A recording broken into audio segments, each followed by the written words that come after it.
Hi, welcome back to Mike's Diabetes World. Today I want to discuss something that can really get on diabetics' nerves, and that is things people say. Very good. And it can range from a whole bunch. But they all seem to do with eating. I don't understand. But we'll wait. Because the first things we have to do is we have to take a look at my blood sugar. My blood sugar is currently above 22.2. Yes, so we know it's already on. Gee, it's telling me it's high. I don't know why it will be telling me I'm high blood sugar.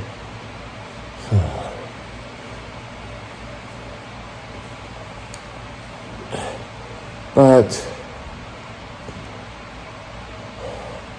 I've taken corrections today.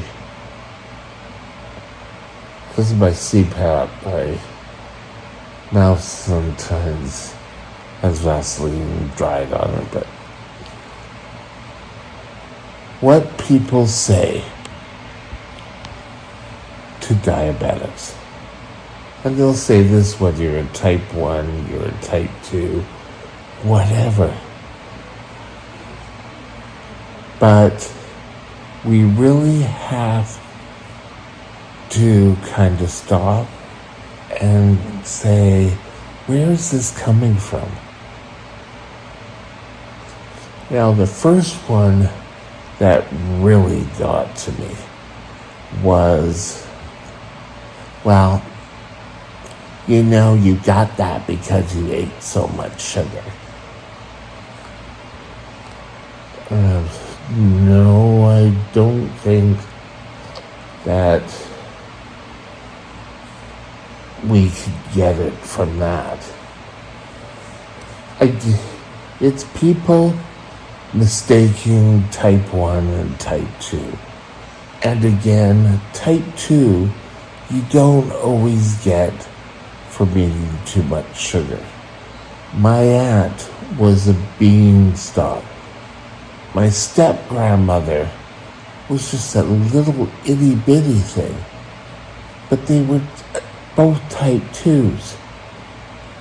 True, there are an awful lot who are carrying on extra weight. But, you know, that's not always the reason.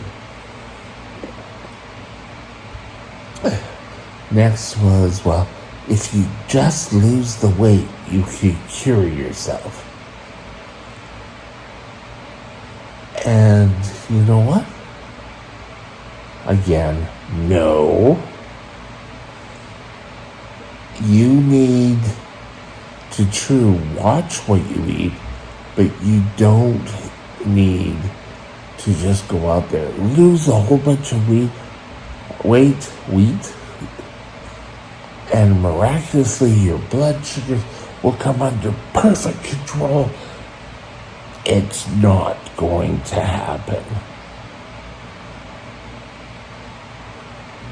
Let's be clear about that.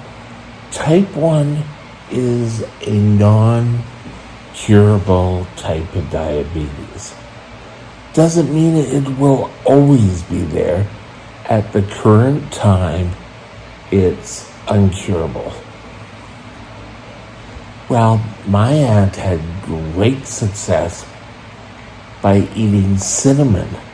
You should try eating cinnamon. No, I shouldn't try eating cinnamon. There is no...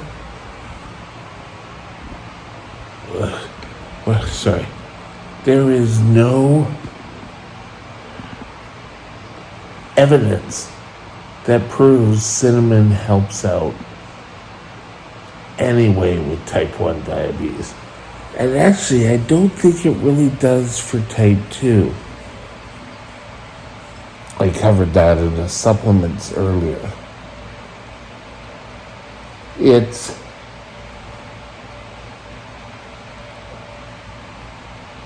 people get really offended when you try to say yay or nay against their claims.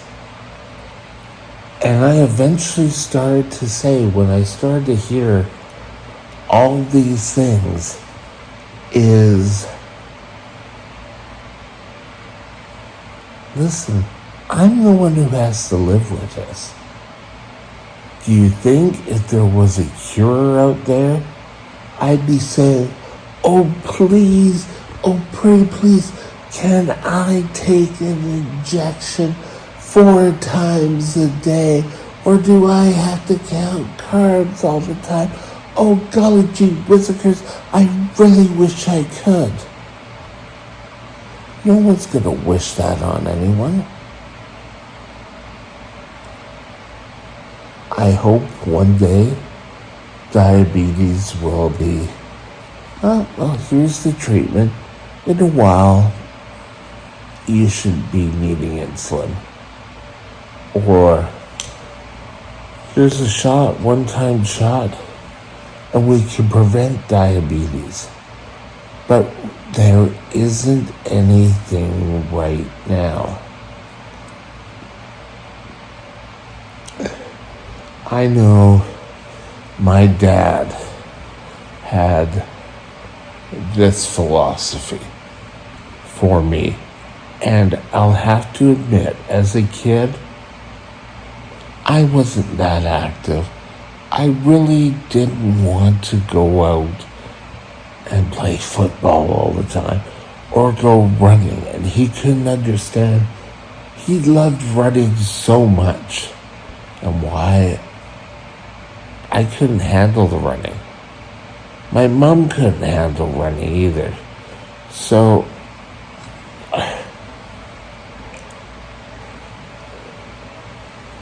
it's the kind of thing, well, the doctors say you need exercise to help lower your blood sugar. So that means you have to go out, be exercising every minute of every day. And there was, back when I was growing up, I think, let me just double check here.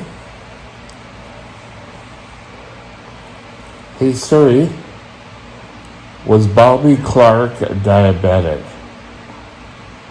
Here's what I found. It was Bobby Clark. He had diabetes, and my dad's answer was, well, you know, he controls his shot for whatever he's doing.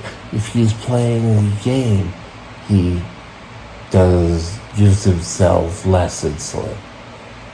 And I kept thinking, well, does that mean if I have to get up and if I have to go racing around and be active all day, every day, I should be perfectly fine?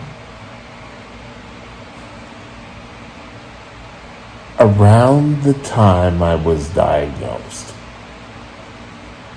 we went to live with someone in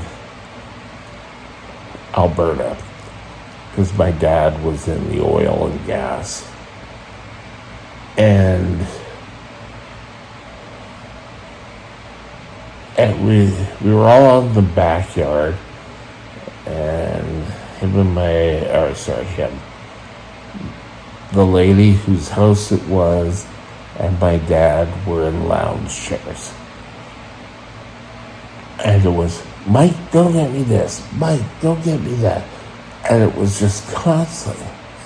And his whole thing was, well, you know, if you stay active, you can cure your diabetes. And I don't really remember my dad being part of the education cycle. I remember him being there when I did a shot. I can remember him visiting me, but it was usually my mom and I doing the education part. There was a birthday party where he said, "Oh, well, you can't have a piece of cake." I said, "Why not?" "Well, you're a diabetic." Which brings me into the next. Is so often, especially when I was at home and got home health care, a lot of times the people who came visiting say, "Oh, well, no, you can't do that." "Well, you know you are a diabetic."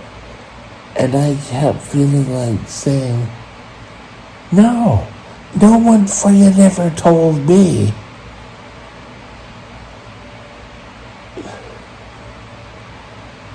But, "Oh no, we can't cut your toenails," or "we can't do this because you are a diabetic," or "you know you are." To me, I'm sorry, that's my fingernails against chalkboards. I don't like when people say that. I've lived with the disease for this October, it'll be 47 years. I think I should be able to figure things out and understand.